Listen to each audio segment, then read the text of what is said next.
خۆشەویستەکانم پرسیاری ئەوەمان لێ کراوە کەوا ئایا دروستە ئافرەت شوێنی جەنازە بکەوێت بە قەبرستان یان سەردانی قەبرستان بکە. خۆشەویستەکانم شوێنی جەنازە کەوتن بۆ قەبرستان پێغەمبەری خوا صلی الله عليه وسلم قەدەغەی لێ کردووە،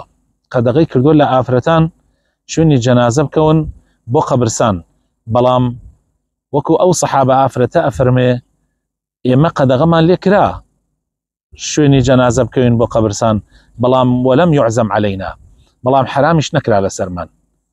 یعنی قەدەغەکە بۆ کەراهەتە، یعنی شتێکی باش نییە بەڕاستی ئافرەت شوێنی جەنازە بکەوێ بۆ قەبرستان، شتێکی نابەجێیە، بەتایبەتی لەوێ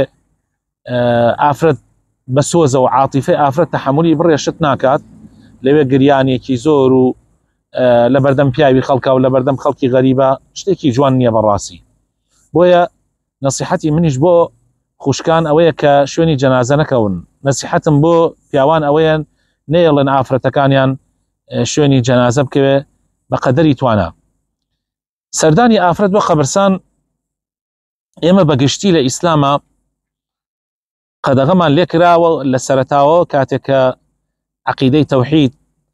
بە تەواوەتی لە ناو موسڵمانانەدا نەمەزرا، پێغەمبەری خوا صلی الله عليه وسلم قەدەغەی کرد کە خەڵکان بۆ غەیری ناشتنی مردوەکانیان بچنە سەر قەبرستان، بە تایبەتی ئەو قەبرانەی کە قەوری ئەولیا و چاکانە، نەوەک خەڵک لەوێ شتی ناشەرعی بکەن، نەوەک خەڵکی لەوێ تووشی گوناح و شیرک و ئەو شتانە بێن. پێغەمبەری خوا صلی الله عليه وسلم فەرمێ پێشا من قەدەغەم لێکردن سەردانی قەبر بکەن، سەردانی گۆڕستان بکەن، بەڵام ئەوە ئێستا کە دوای ئەوەی کە ئیسلام و عەقیدەی تەوحید لەناو خەڵکا دامەزرا، ئەفەرمێ ئێستا بۆتان هەیە سەردانی قەبرستان بکەن چونکە قیامەتتان بیرەخاتەوە، چونکە قیامەتتان بیرەخاتەوە. بەڕێزان دروستە ئینسان بچێتە قەبرستان، بەڵام ئەبێ ئاگادار بین کەوا ئافرەت کاتی ئەچێ بۆ قەبرستان ئەبێ مەبەست لە چوونی بە قەبرستان ئەوە بێ کەوا سەردانی مردوویەکی بکە یان وەکو بیر لە قیامەت بکاتەوە، نەک بڕوا لەوێ بگری، نەک بڕوا لەوێ شتێک بکە ناشەرعی بێ.